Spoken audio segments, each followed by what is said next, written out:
All right, we're going to be live here in just a second. We're done. Go. Hey, hello back, everyone. I hope you have been enjoying the morning sessions, and I am super excited to now be chairing this lived experience panel. I know adding panels that highlight the voices of people who have experience in and with the prison system is not necessarily something that is common at academic conferences. But as we were planning the conference, it was immediately clear to us that we need to hear the voices of different people. We need to hear a variety of voices and not just in terms of the different stances that academics have. I think we've already seen quite different approaches and convictions in the morning panels, but we also want to really elevate the voices of stakeholders and people who have actual experience with the prison system and in the prison system. So allowing for conversation is really the mission of the center after all, and that's why I'm particularly excited for today's panel and then the panel with lived experiences tomorrow at 12:30. And so our first speaker now will be Justine. I have met Justine some time ago. She's a really remarkable woman, but I will leave it to Dan Jones to do the introduction, and I'll give it over to Dan. Thank you very much, Sandra. I just want to, my introduction will be very short. I spent 26 years in the justice system, both in corrections and policing. And it's literally people like Justine that make a career like this worthwhile. She's inspirational, she's amazing, and she is doing amazing things. So I will leave it to Justine. Hi.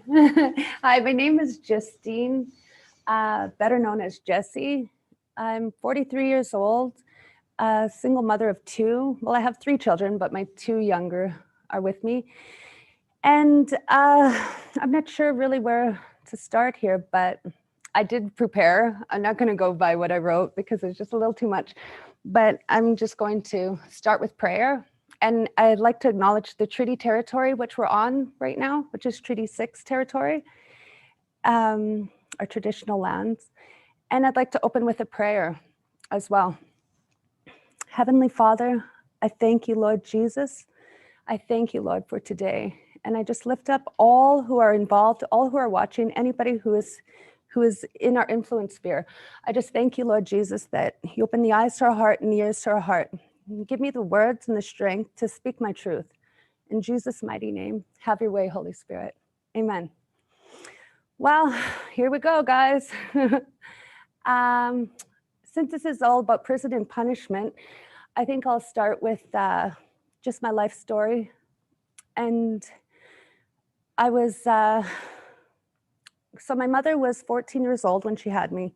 She was put in an unwed mother's convent in Edmonton, Alberta here. I was at the end of the 60 Scoops era. My mother was, I was to be adopted out. And because of all the controversy at this time, this was in 77, that the controversy of the government stealing the babies, that my mother was able to get the reserve contacted, and they were known to call my grandmother, get a hold of my grandmother and let her know that I was to be adopted out of the country. My granny went and stole me from the hospital. Yeah, I was 3 days old. She stole me from the hospital, and the nurses and doctors tried to stop her. She said, call the cops. She said, this is my grandbaby. And she hid me for 7 years. I didn't know that my brothers and sisters were my aunts and uncles. I didn't know that I was raised like the baby. When I was 7 years old, I came around the corner. I saw my two sisters fighting. This wasn't uncommon, you know, sisters fight all the time, fist fighting. I said, whoa, I said, where's mom? I said, hey, where's mom? My sister turned to me and she said, Jessie, mom's not your mom. Your grandmother's your mother. Your sister's your mother. I said, oh, I kind of always knew something was a little different about me. So I went running, found my mom. I said, Mom. Anyways, Tina, my biological mother, ran away from home. I hadn't seen her for many years after that. And, you know, I was raised like anybody else, lots of love, I was a little spoiled. My brothers were starting to come into our lives because they were like leaving, residential school and the homestead, which we came from. And my sisters were, my mom and dad, my granny and my grandpa were like workaholics. So last one standing would get stuck watching Jessie, the baby. And it'd always be my brother. He'd say, Jessie, put on your pamper, let's go. Grab your pampers, let's go. I don't wear pampers anymore, 5, 6 years old. He'd say, well, come on then, let's go. So we'd go. Yeah, and he taught me how to fight. I had to learn from a very young age to stick up for myself. Yeah, and I didn't understand. I didn't understand why. But I do now. I understand that my brother's fears were that, somebody would hurt me if they weren't around. So they toughened me up from a very, very, very young age. Yeah, and they started going. They were gone all the time, and I didn't understand where they were going. They weren't coming back, just a little girl. And they're already starting to go to jail.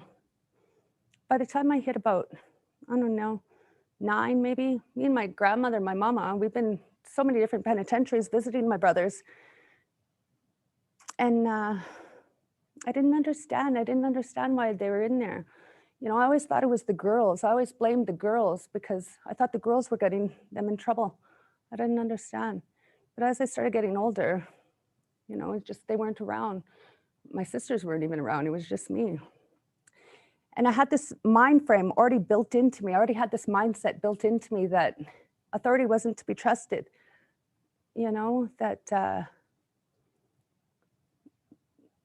That I wasn't safe to talk to cops or to be around police or anybody in authority if that. So my mind frame was already pretty strict, and I was already hardened little girl from a very young age. I didn't have any serve in return. My ACEs score was a 10 out of 10. Yeah, so by the time I hit 12 years old, I ended up in jail. Yeah, I was 12 years old, assault times 2. These girls were terrible to me. They totally were like bullying me all year long. Come the last day of school, poof, one roundhouse, both of them smashed, nose broken. Oh, great. I forgot I was trained to battle. Straight to EYOC. Well, perfect. This is what my road was already set for. I thought, okay, jail. Here we go, right?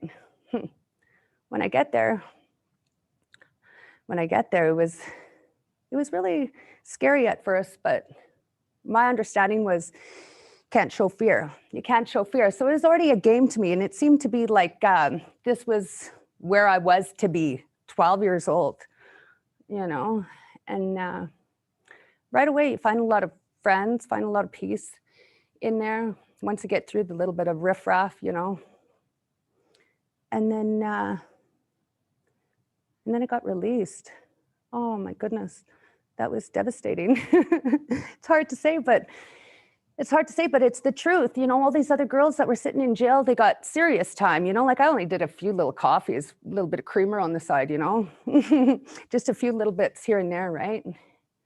And these girls, whenever I'd come in, they got beautiful rooms, they got warmth, they got comfort, they have 3 meals a day. This is something that I wasn't familiar with. I was already on my own, from a young age. Spent a lot of years in addictions, in sex trafficking. Oh, goodness. A lot of times running for myself, many, many, many years running for myself. So I think that now, by the time I was like 17 years old, I started to realize, okay, I need to make some change here. I was very fortunate to have met my father. My dad came into my life, and I took advantage of it. I was very manipulative and, already had the street survival skills, how to keep myself protected, in my mind anyway. So I totally took advantage of my father's good intentions to try and, father me, but I was rebellious, and I was hurt, right? That I didn't have the upbringing of a mother and father. So I had abandonment issues now, and I played that out for many, many, many years, many, many years. So lots of drugs, lots of alcohol, lots of crime. Like, I guess you would say would be crime. Like, I didn't know any better. How was I to know? Like, this was what everybody else was doing. This is what you just survive. So then by the time like I start to realize that I'm a little bit different out here on the streets, you know, like a very, very serious hardened men were really, really protective of me. And I didn't know that it was because of my brothers. They're all incarcerated for many years, and I didn't understand how, you know, things are run inside, that it's the inmates who run it inside. I didn't understand that, but I do now. So I was really protected on the streets either way, because it's like a revolving door. These men go in, they come out, and my brothers would say, hey man, you see my sister on the street, you make sure she's all right, or whatever they would say, right? For a little bit there, I was okay. But then as the years went on and I was still on the streets, my brothers were not dealing with it. So I had to toughen up, not only from, you know, like survival. Now I had to survive my brother's little ways of trying to protect me and get me off the street. Was tough, because I had all the things that had protected me before were actually against me now. So I took off to the States, took off to America, started stripping, lap dance, and got into the porn industry. Yeah, that I was able to hide for about 3 years. And because I was a contract girl, that it caught up to me 3 years later in Canada. But by then I had, by then I was able to get out of the industry and come back to Canada. I thought I was hiding from myself, but the drugs and the alcohol they helped me lots through that all, and getting through that all, believe it or not. Yeah, and just the affiliation with the people who are on the streets. I wouldn't like to give anybody any advice of, you know, leaving the sex industry the way I did. It's because I hid behind the streets. I hid my anger, I hid my pain, I hid everything through the rough terrain on the streets. So then now, once I was able to figure this part out, I said, okay, well, I got to straighten out here. Now, once again, I need to sober up. And I did. But this time I hid behind a marriage. This time I thought, okay, well, what does a girl do, you know, at this point, right? Well, you get married and you build your white picket fence. Did that. And still inside, it was still something there that I couldn't hide. And I left my ex-husband and I left my children. I walked out. I went back to the streets. I went and hid behind all the anger, all the pain, everything that's, all the trauma. I went and hid from it again. This time it lasted 3 years. 3 years, and today's actually my 5th year of sobriety. Yeah, so it's nice to be able to share my story at this point in my life. So then 3 years, I was on my relapse. I come back to sobriety. I come back to trying to make things right with myself, let alone everything that I created, this whole big mess. And I really, really seeked God, Jesus. Yeah. And this is how I was able to survive this time around. To be honest with myself, to be honest with a God who knows everything, who has been through everything with me, was the hardest part. Yeah, just to break down the drugs and the alcohol, that was the easy part. The control and the manipulation, the intimidation, all of those things was hard to leave. The power that I had on the streets, because of my family. That was tough. But once I was able to humble myself and say, you know, this is enough. I don't want nobody to be hurt. I don't want to hurt anybody anymore. I don't want to hurt my children. I don't want to hurt anybody. I said, okay. I said, okay, this is what I need to do, is just be honest. And I did. But it wasn't enough yet. I thought it was. I'm such a great, great master of disguise that I even thought to myself that I was well on my way. I wasn't. So now 3 years, I'd say it was 2 years that I was sober. I started saying, okay, now I need to do something in my life here. You know, I didn't have my children. My ex-husband wasn't allowing me to see my children. There was no communication, anything. I said, okay, this is what I need to do, is go to school. So I started to try to figure out, what am I going to do? Where am I going to go to school? I was doing street ministries, and I was able to collect a couple hundred hours volunteer work. And I have an English 30-1. That's it. So here we go. That's all I needed. 100 community hours in English 30-1. Boom. Indigenous social work diploma program. Why not? Try it. Whoa, to my surprise, this is really what I needed. This opened up the door to not only my internal trauma, my internal pains that I had endured, but a historical trauma, a collective of many, many, many, many people, my people. Yeah. So this is the part where I'm at now, is understanding the whole, just the whole magnitude of colonization. When I first heard that word, I didn't like it. I didn't even understand what it meant. But I thought, why do they keep on saying colonization, colonization? Why do they keep speaking about this? What is this? Why do I not like it? You know, what is this? Yeah. Okay, the Euros came over and hurt our people. Yeah, I get it. You know, I didn't want to look at it. I said, yeah. What are we going to do now? We're in 2020. What are we going to do now about this? You know, let's quit crying about it and let's do something now. Well, it doesn't work that way. At least I understand this now. In order to look at the pain, I need to see the trauma. And this is what this program has allowed me to do, is look at the historical trauma that's been placed on the Aboriginal peoples of Canada and be able to acknowledge the pain, the losses, all the hurt, the oppression,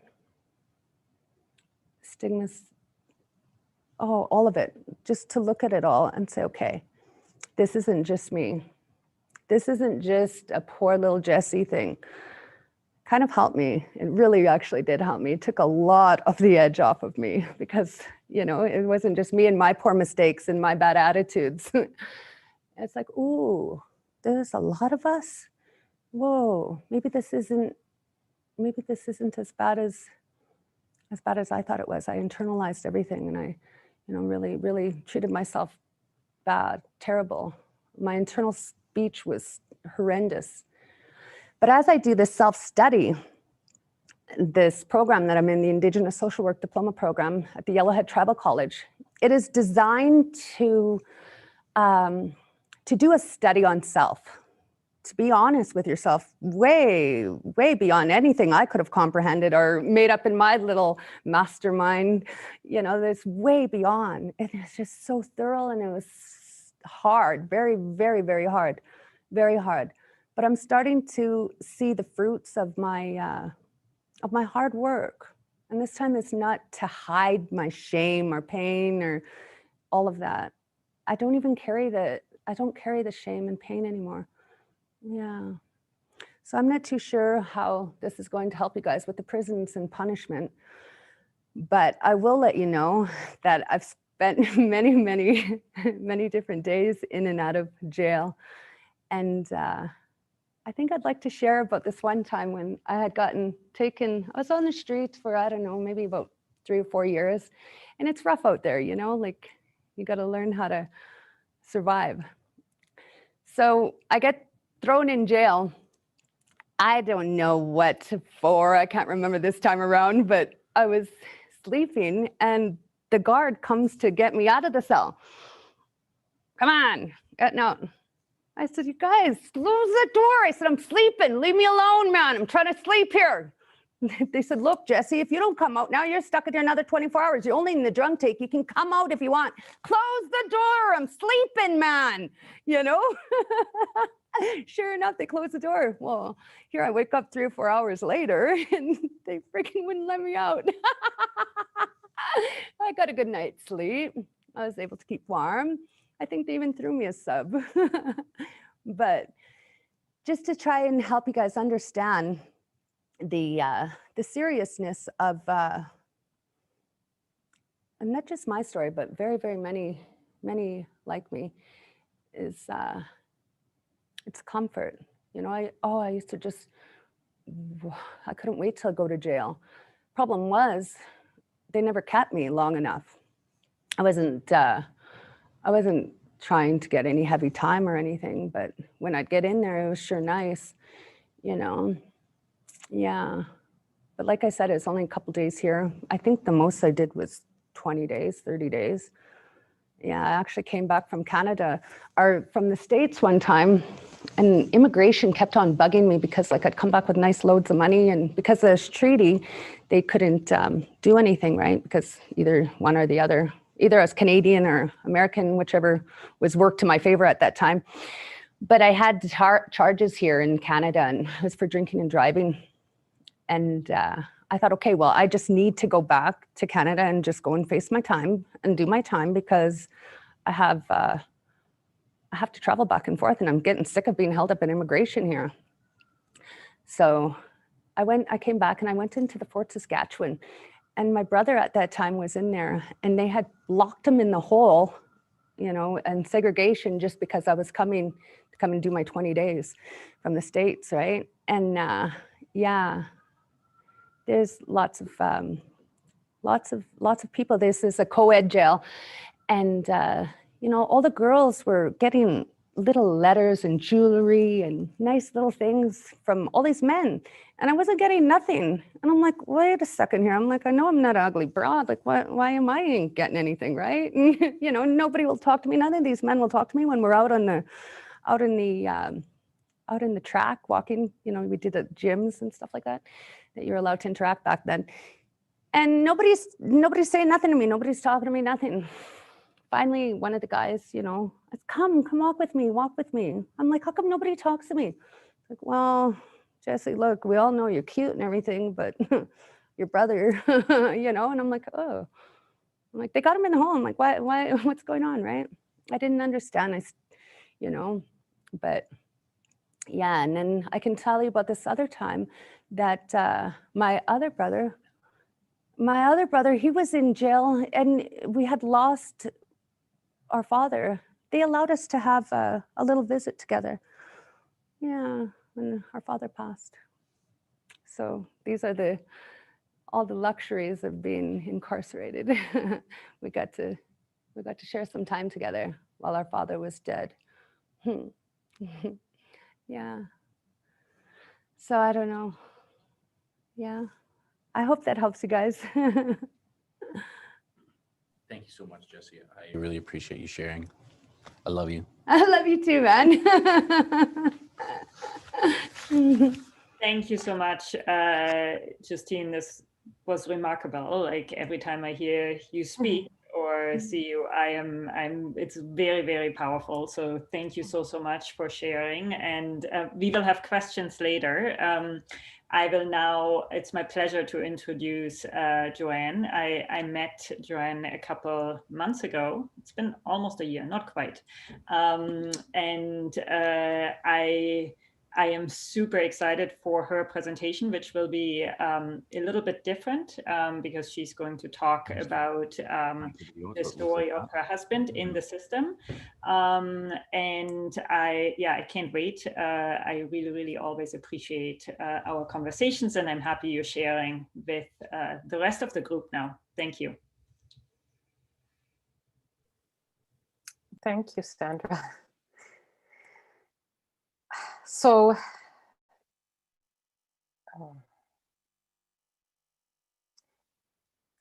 All right, so yeah, this, just hang on, it's not working for me.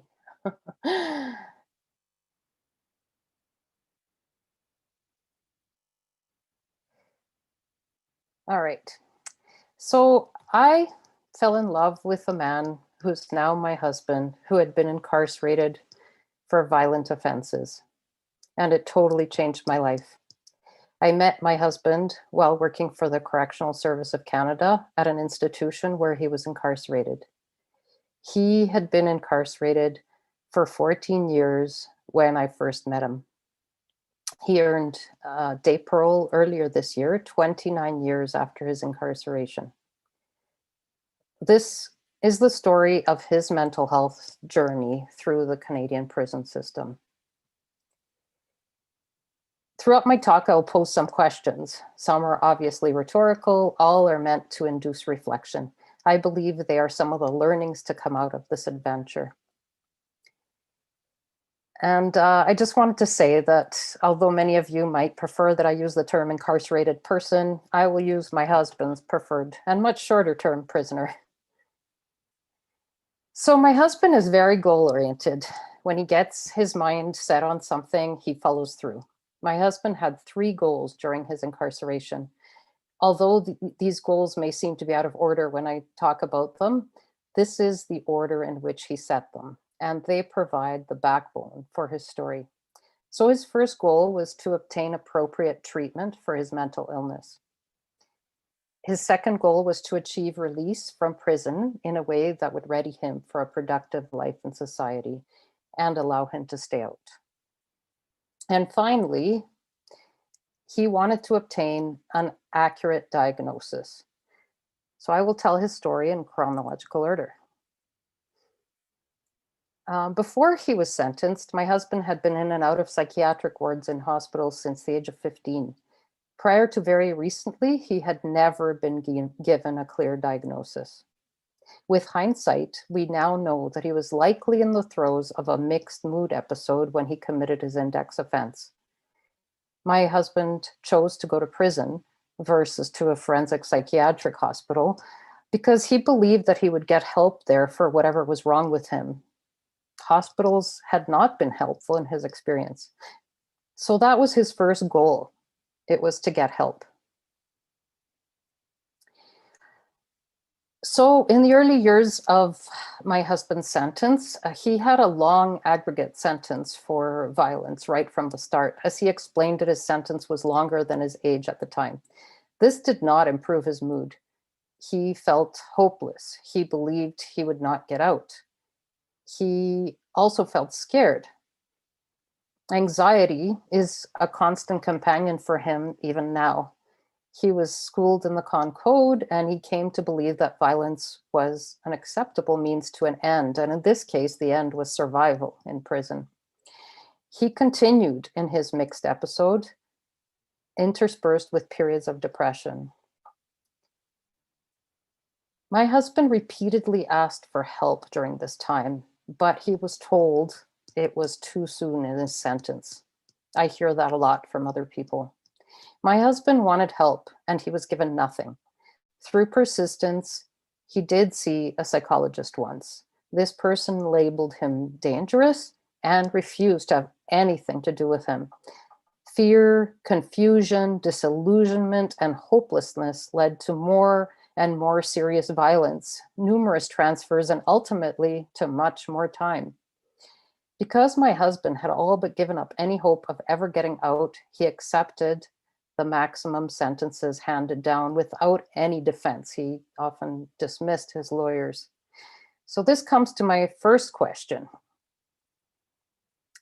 For refusing to help him when he needed it and asked for it, does CSC bear any responsibility for my husband's offenses inside prison?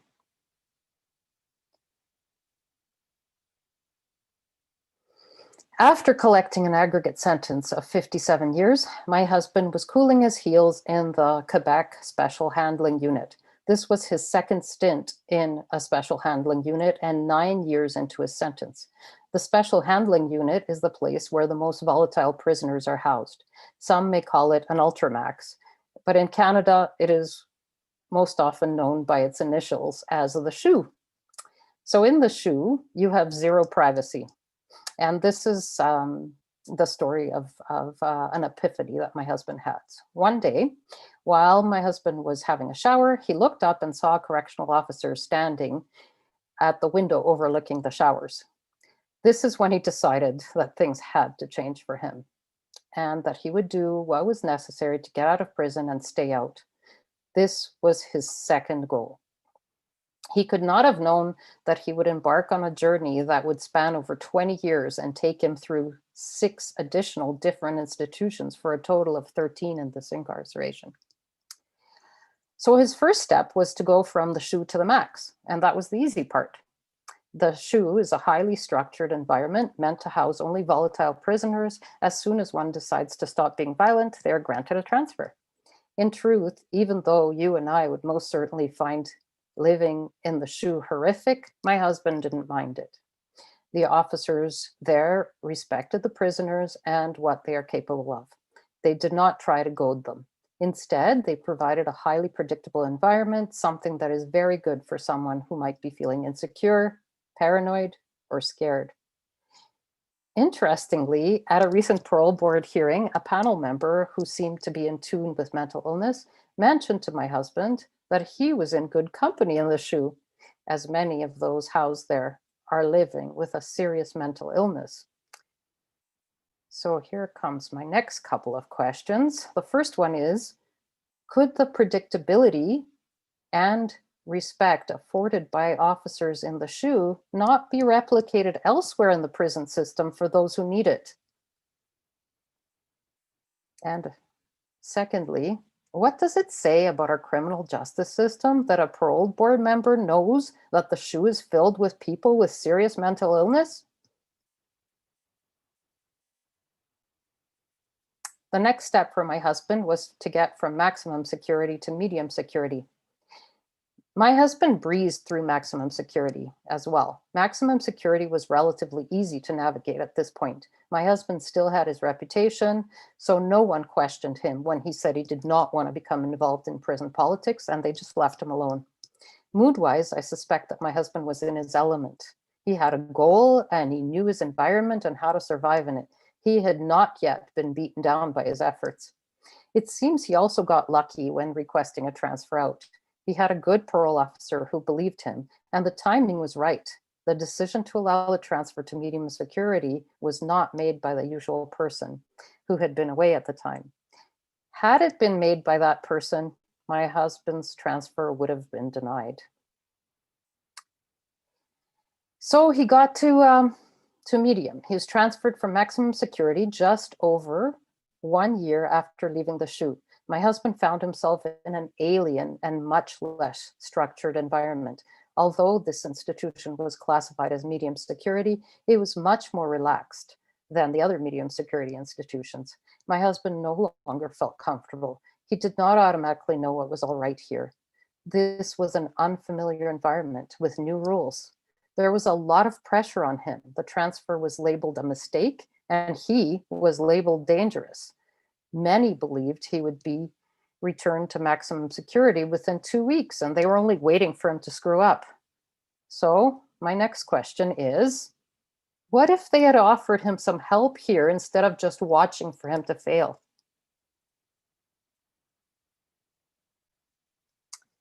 Under such immense pressure, both from the outside and from inside, my husband was determined to stick to his goal to work towards release. My husband began to experience auditory hallucinations. He also began to feel compelled towards violence, which was his fallback at this point. That's how he survived.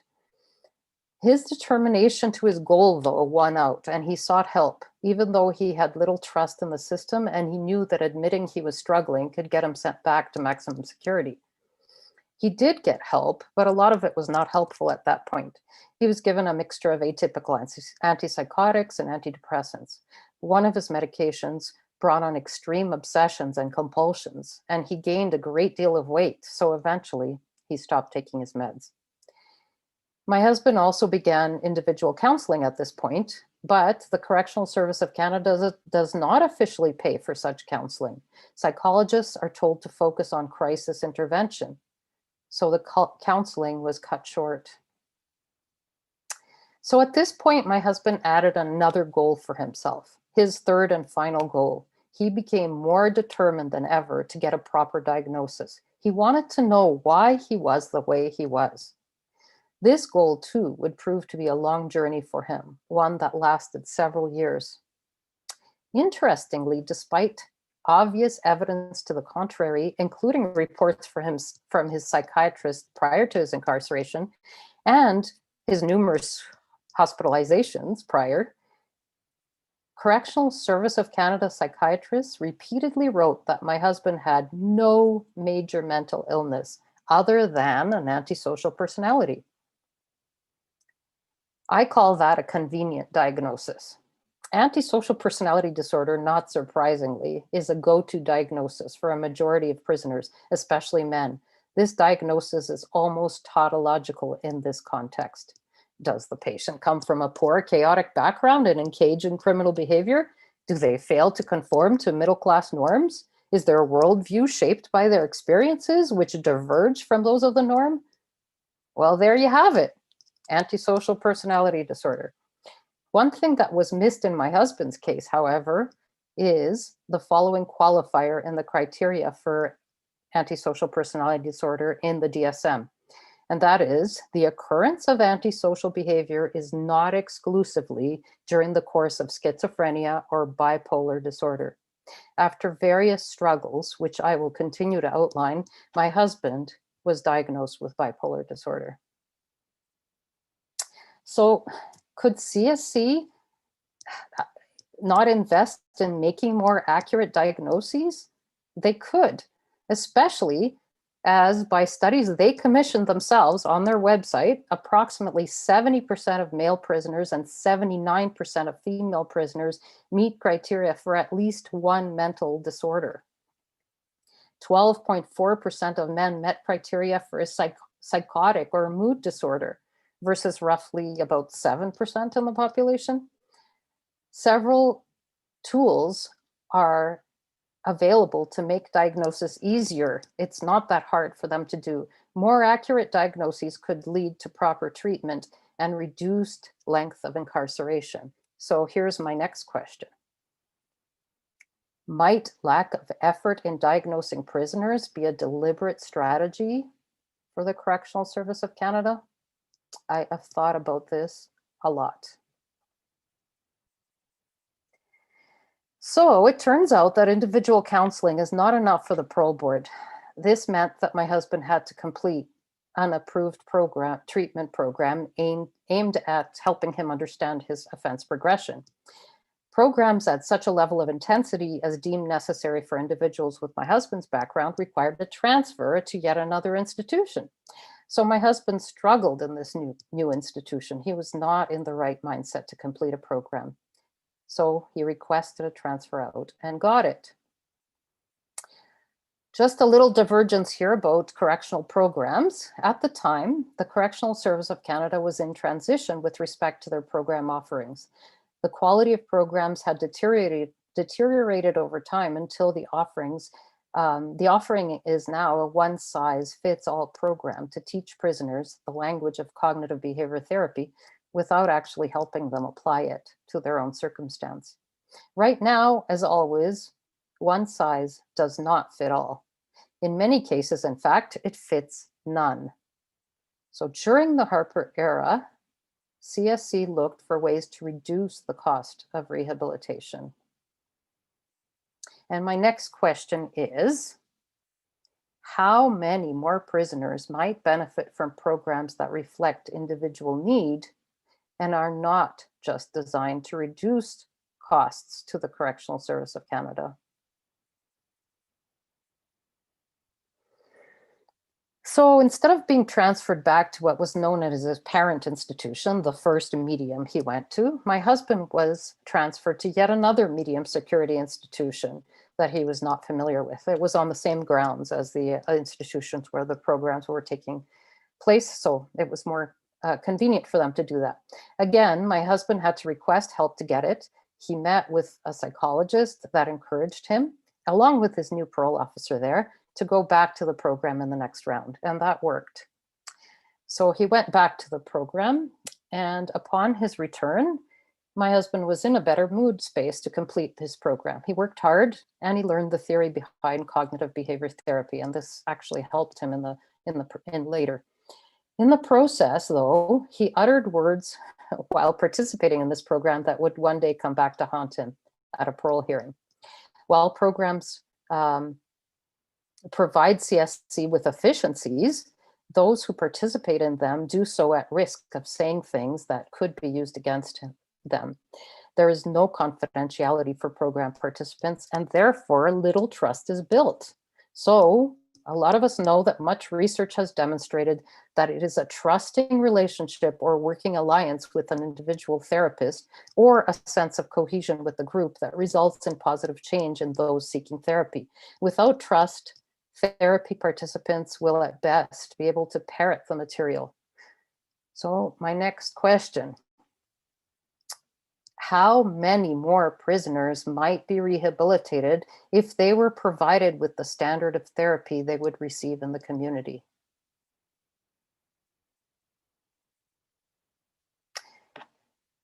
So after my husband returned from his program, almost a year and a half after he left, he went back to the first medium.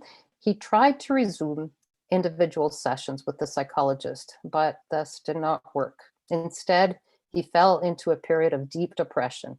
He quit his job, he stopped showering, and he only infrequently left his room to purchase food from the canteen or get a new library book. This lasted 3 months, and no one stopped to ask him if he was all right. Finally, a prisoner in an adjoining cell suggested he start to write in a journal. This turned out to be the start of great change for my husband. He returned to the psychologist and began therapy in earnest, incorporating the journaling. After 6 months of intensive therapy, which was not sanctioned by CSC, he had made great strides and was armed with new ways to combat the thoughts that had previously led to violence. At this point, my husband's relationship with me, we were not married at the time, was discovered. I had to stop working there, and he eventually decided he had to transfer out as well. This was a period of great stress for both of us, but my husband held it together and did well. My husband requested a transfer to a different institution, but instead he was transferred to one of the toughest, most punitive medium security prisons in Canada. We resumed contact via letters, telephone, and visits. Over this time, I began to notice things about my husband's mood. He would have periods of elation that did not seem to fit his circumstances, and then sometimes, with no warning, his mood would change. He would become irritable. He would disagree with everything I said and find fault in it. He would snap at me on the phone. Eventually, he developed a strategy where he would only make a brief call once a day just to tell me he was still alive, in an effort to spare me from his irritability. I recognize this as symptoms of bipolar disorder. Then I started to read more about it beyond the DSM, and I found a quiz for him to complete. He was shocked at how well this fit for him. He finally had a diagnosis. Now all we had to do is find a way to make it official so he could get treatment. I'm going to digress a little bit again and tell you about the psychiatrists at the Correctional Service of Canada. Psychiatrists that want to work for CSC are difficult to come by. This is not a prestigious role. In many areas, there's only one psychiatrist on staff for multiple institutions. Prisoners have no choice but to go to them for their concerns. Psychiatrists do not all share equal knowledge or expertise. In fact, CSC hires psychiatrists mainly for their opinion on recidivism risk for specific prisoners that they consider potentially dangerous. These psychiatrists specialize in forensics, not in treating mental illness. Moreover, CSC psychiatrists, like many CSC professionals, become jaded over time. They learn to distrust all their patients. In prison, diagnosis is not as simple as asking the patient a bunch of questions and fitting these to a set of criteria in the DSM. But what choice did my husband have? He first went to see the CSC psychiatrist who was there at the time to see if he could get diagnosed. This was the same man who just a couple of years earlier had written in a report for the parole board that my husband did not meet criteria for a psychiatric disorder. On rateyourmd.com, he had a reputation for accusing many of his patients outside of CFC of malingering. My husband explained his symptoms and asked about bipolar disorder. The psychiatrist gave him lithium and told him that if this didn't work, he did not have bipolar disorder. This is, of course, not accurate. When charting about my husband, this psychiatrist wrote that he did not believe my husband had bipolar disorder, and yet he prescribed to him a medication with very serious side effects of liver disease and kidney failure. Lithium ultimately proved ineffective. It turns out that my husband was not even given a therapeutic dose. The psychiatrist next prescribed an antidepressant. The potential danger for doing this for a patient with bipolar disorder aside, it could have triggered a manic episode. This medication resulted in akathisia, or restless leg syndrome, for my husband. So my husband went back. The psychiatrist told my husband that he was not willing to prescribe anything else and simply dismissed him. So my next question is there a way to provide adequate quality of mental health care for prisoners within CSC's budget?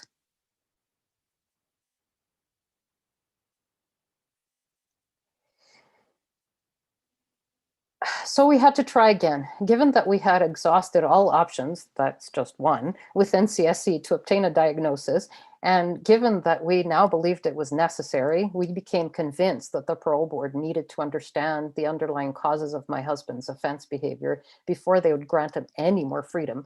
We began to look outside CSC for a potential solution. I wrote and called and contacted through friends several psychiatrists, even those whom I thought might be motivated to help for various reasons. But all but one did not even send a response. The one I saw listened empathically during one session, for which she billed my healthcare number, and then ghosted me. In the meantime, CSC began playing from both sides of the deck. Despite not having an official diagnosis, my husband and I kept exploring how we could use the knowledge of his bipolar disorder to help him better deal with his symptoms. Just knowing that he had bipolar disorder helped him reframe his past and understand what was going on in his present. At my urging, I encouraged my husband to speak about his symptoms in the hope that it would garner some understanding from his parole officers. This backfired in the most spectacular ways. One parole officer in particular believed it would be best to stir things up for my husband, who was still managing his symptoms without medication, remember. She wanted him to move to a different unit before supporting him for transfer to lower security. My husband needed the opposite. He needed greater stability. She refused to acknowledge that there was anything wrong with him.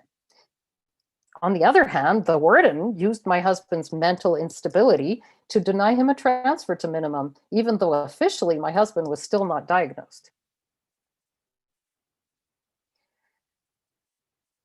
The more efforts my husband made to stabilize his mood, the more his case management team worked to destabilize it. It seemed like it was almost sabotage. Some of these efforts included taking away my visits for 6 months, cycling through 11 different parole officers in just over 4 years, being fired from his job on his birthday for refusing to go to school, change units, and work at Corcan, having his cell tossed and disposing of items that he had written permission to have, being told that he would not be transferred to minimum security until 3 years prior to his statutory release date, which was 11 years into the future from that time, being denied 2 transfers based on reasons that were upheld by national headquarters to have been unreasonable, and not being provided with not being consistently provided with the vegetarian diet that national headquarters said he was allowed to have. Once he made it to minimum security after 6.5 years of trying at this institution, a parole officer actually came up to him and admitted that they had in fact been trying to get him to fail. So my next question is, would it not have made more sense to support my husband's efforts to stabilize his mental health and work towards a productive life?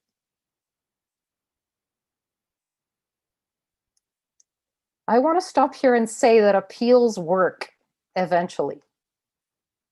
My husband appealed his first and second denial of transfer to minimum security.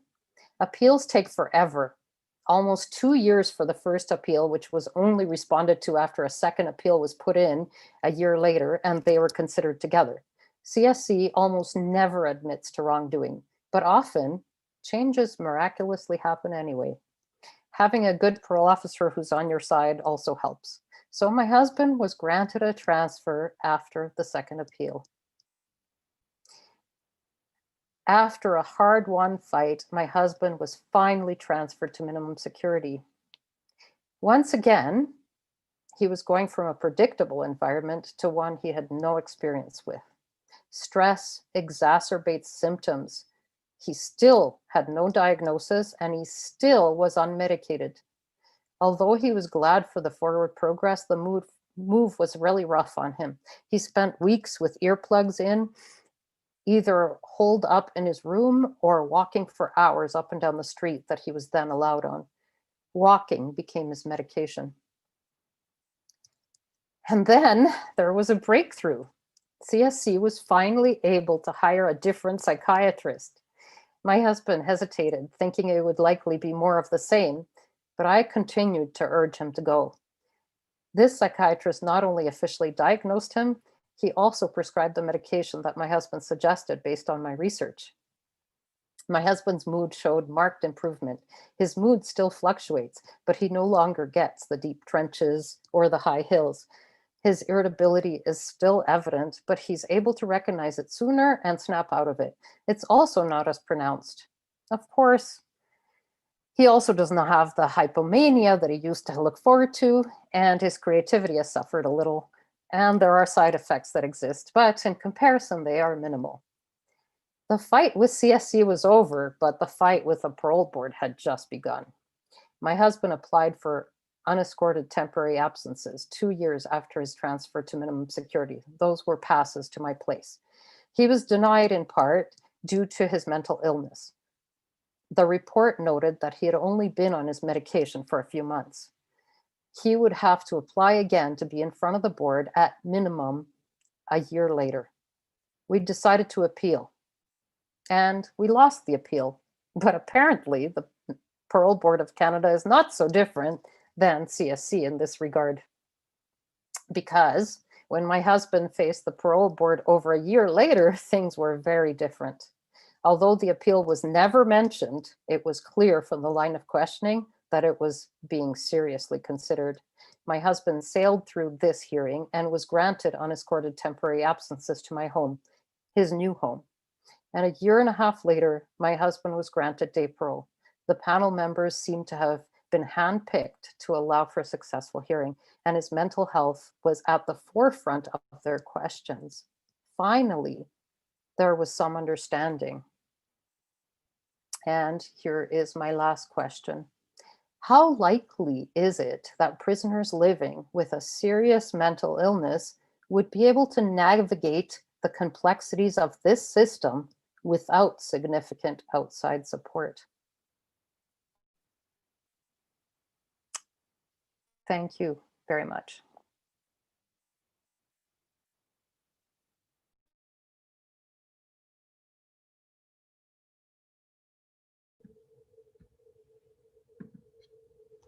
Wow, Joanne, thank you so much for sharing your husband's story and for giving us so much food for thought. I think the questions you posed were amazing, and I'm sure they will stay with us for a long time. I really do think they will spark a lot of conversation between everyone who's attending this conference. So these were two extremely moving presentations that really, really show the complexity of the issue and of prisons. So on the one hand, we heard from Justine how prison sometimes provided a space of temporary refuge, a place where one can sleep safely and eat. And on the other hand, Joanne just provided us with a summary of the many different barriers that her husband encountered when trying to get a diagnosis for his mental illness. So when we think about prison, we have to take all these different complex and super complicated stories into account. And there are lots of questions from the audience. So I will just start with one to Justine. You're back, yeah. So Justine, Anne says, thank you for your time and willingness to speak to your experiences and resilience. Considering you are in a program to be an Indigenous counselor, do you believe that with the overrepresentation of Indigenous populations, that Indigenous prisoners would benefit from having specifically Indigenous counselors on the inside in prison? Of course, most definitely. Just from the Indigenous lens, to have that perspective, me myself knowing that, you know, like that I'm Native, I would definitely connect with a Native counselor than a colonizer. Sorry, I'm starting to get used to that word. Thanks, Anne. Okay, thank you. So the next question is then for Joanne from Kelly. Joanne, thank you for sharing your and your husband's experience with correctional services. Pulling from David Garland's earlier commentary, he was our keynote speaker this morning, on prisons as the biggest mental health facilities. Based on your experiences, do you believe mental health concerns and diagnoses should be treated externally, independently from corrections entirely? Or with greater resources, supports, corrections has the capacity to provide sound mental health service internally? Like, what would either of these options look like? What would you think would work best? Whoa, that's a huge question. You know, I think if possible, it would be best if it was external, if they were treated externally. I just don't think that's possible financially, the way that things are set up right now. But hey, we can work towards that, because I think that would be the best option. The Correctional Services of Canada is there for incarceration. It is there to keep society safe. It is really not there to solve mental health problems.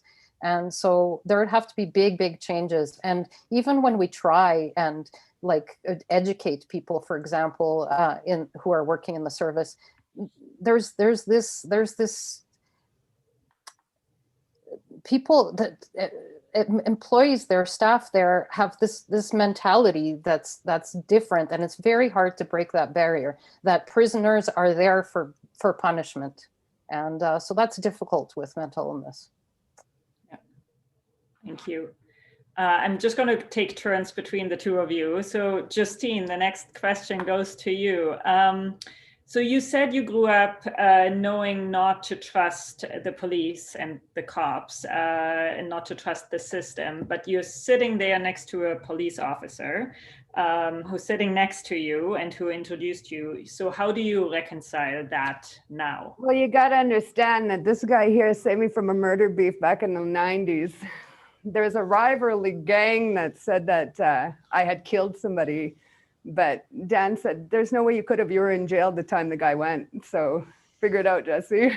And I remembered that, you know, and, you know, it would have taken, the trauma therapy that I'm in right now is Dr. George Pugh. He's an excellent therapist. But he's got these different steps. And the last of his steps is to publicly speak about your life, share your story. So I figured that this is just a perfect platform. I was given the opportunity, and I'm kind of when I do things, I like to do things big. So the only way I was going to be able to share my story is on a worldwide platform. Thank you very much. Thank you, Dan. Thank you, Sandra. Okay, thank you. Okay, so the next question then goes, we have so many questions coming in, goes to Joanne from Holly. What lessons do you think you and your husband's experiences negotiating the system might teach other incarcerated people who are struggling with the same frustrations? Well, I think I thanks for that question. I think I did mention one of the questions. Appeal, appeal, appeal, definitely appeal.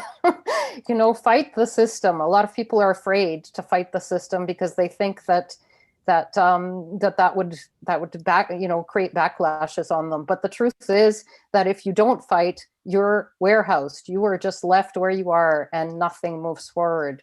So that's the biggest lesson.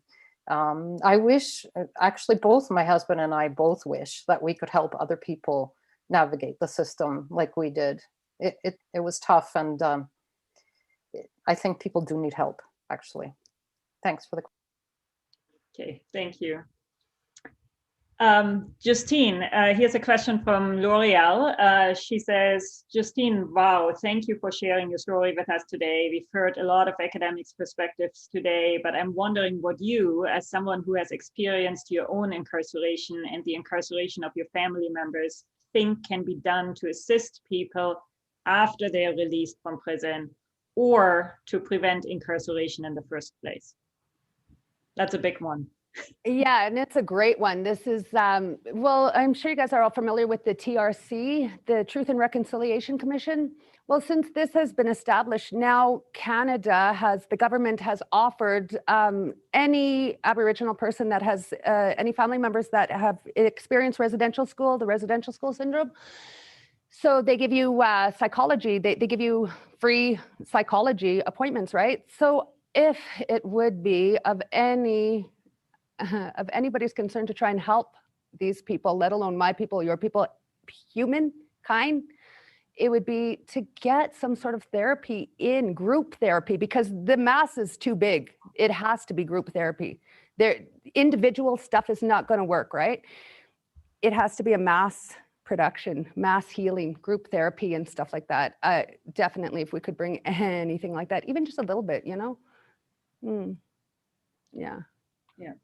Into the prison system, you mean? Yeah. Thank you, Sandra. Yeah. Yeah. Okay. Thank you. Joanne, a question from Nicole. What do you think it would take for CSC to change their position to become advocates for people in the system? So this is stemming from her point that she says your husband and you advocated hard, and she's thinking about those who have no advocates. So is that CSC's role to advocate for the ones who don't have advocates, or whose role is it?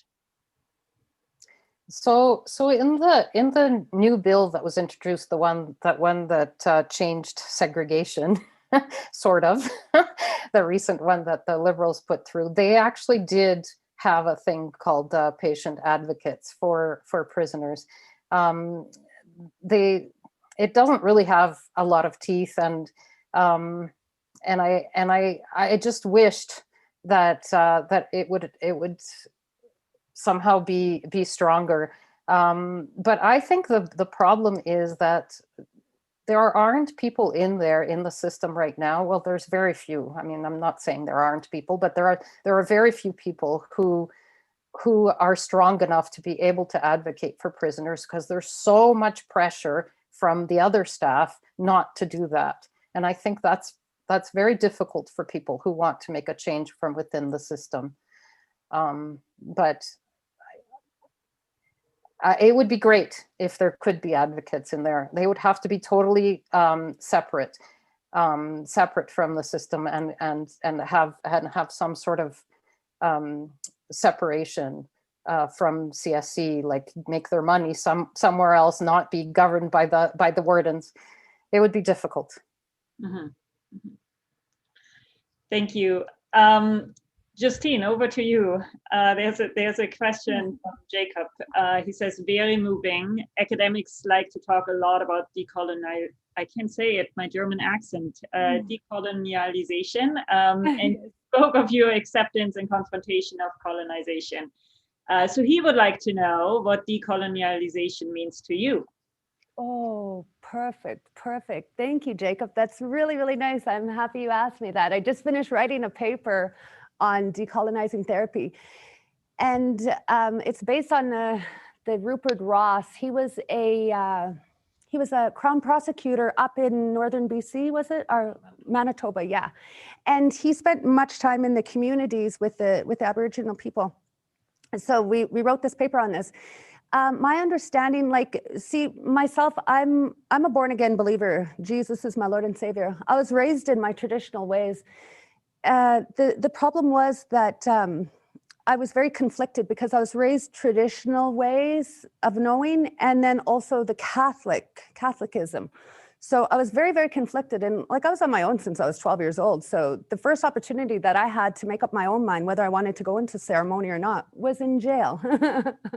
And I had a great experience.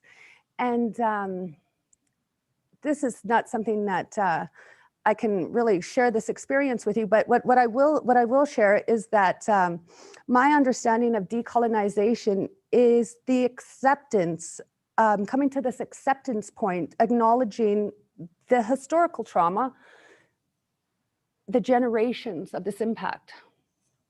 Now, with that being said, I'm fourth generation from my family line's residential school experience.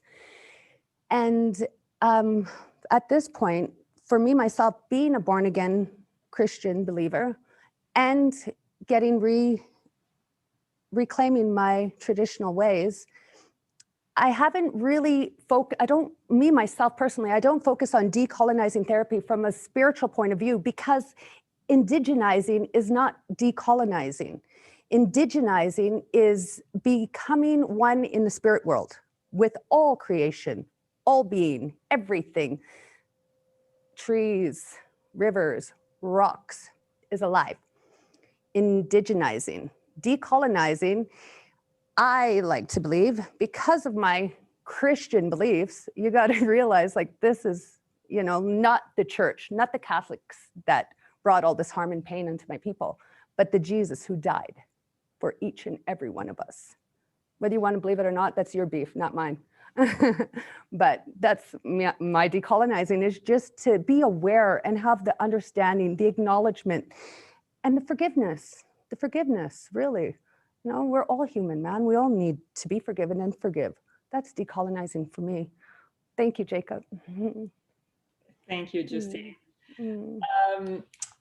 Joanne, I have a question for you from Stephanie. And she's asking, in your opinion, where do you think that the CSC needs to start with making changes? What changes need to happen first to start the process? You're getting all the system change questions, so you're the expert now. I guess. You know what, I can only talk about from my experience, which is over a decade old right now. So I don't really, I don't know that I am the expert on what CSC needs, but from my experience, I would say that it's attitudes within the staff of CSC that need to change. And you see that there's regional changes, differences. And so for example, in the a lot more of a punishment mentality.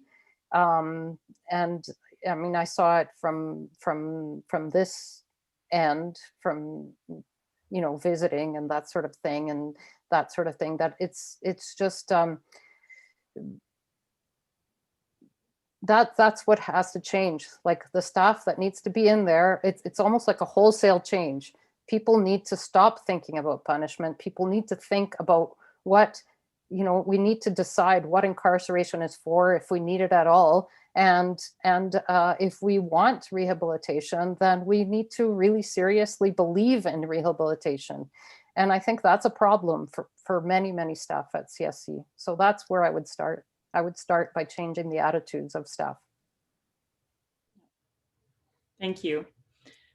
Justine, question for you.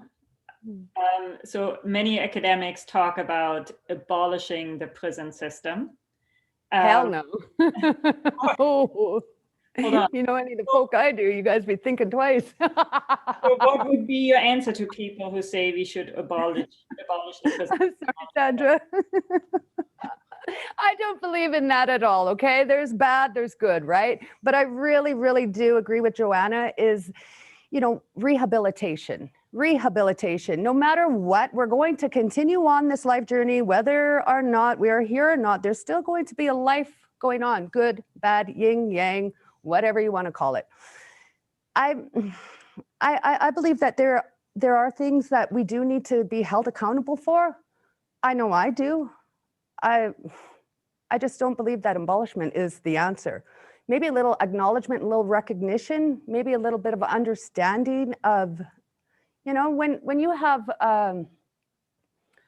somebody that's incarcerated for many, many, many, many years for something that may at a time may have deserved incarceration. But after 38 years, when is enough pain for it? When is there enough pain for your crime? Who are we to judge? I don't know. I just realized that I don't believe that that's possible, seriously. You know, but rehabilitation is a possibility. Thank you. Thank you. I have a question for both of you, so you will both get a chance to answer it. And I think with that, then we will wrap it up. But it's a good last question. So Darja is asking to both of you: are there any NGOs or any other outsiders, any organizations on your paths that are supportive for you?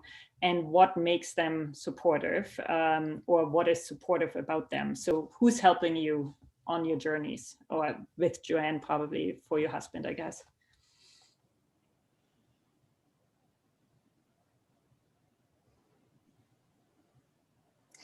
I wish there were more. You know, my husband and I have received some help from the John Howard Society. I think people do their best, I guess, but there isn't really the kind of help. There isn't the knowledge available to really do the advocacy help, and there isn't. CSC is a fortress unto itself, and they keep people out, and so that makes it very hard for external organizations to become involved. I tried many times, well, to get you know, the Canadian Mental Health Association or some other organizations like that for mental health to get involved, and they just don't want anything to do with it. Like, it's too scary for them. So yeah, I wish there were more, but thanks for the question. Okay. Justine, are there any organizations that have helped you on your path? Yes, very many. Elizabeth Fry, for one. Elizabeth Fry Society is an organization that's just for women that have faced jail time, that do have a record. They've helped me. I have so much help, man. I got so much. I got my school, you know, my church family, even an inspector, come on. And who gave me a ride this morning is the next guard. Like, my life is completely different now. You know, I can be held responsible and acknowledge my wrongs, but at the same time, I can rehabilitate. And this, Sandra, is why I am in this course, this Indigenous social work. The lengthy record like mine, nobody in their right mind would take a course like this. But with the backup that I do have, all these different agencies and such, this is the importance of, I believe, my life experience is that someday, hopefully in the near future, I will be able to incorporate some sort of a program or some sort of a stable connection to help in these areas where there are barriers. That's my hope. Yeah. Thank you both so much. Also, Dan, thank you for being there. But to Justine and Joanne for sharing your stories, extremely moving stories. And Justine, I just want to say congratulations on your 5-year sobriety. That is amazing. Thank you, Sandra. Thank you very much. Thank you. Yes. And thank you so much for sharing your stories. It added a lot of value to our conference. And I just want to say to everyone who's listening, we have another lived experience panel tomorrow at 12:30. And I really hope that you will tune in for that. And we have another panel this afternoon, which is going to start at 2 o'clock, and we'll talk about the other insiders. This will be our first panel on correctional officers. And I hope that many of you will return for that very last panel today. And the rest of you, especially those in Europe, we will probably see you tomorrow morning at 8 again. Okay, thank you guys.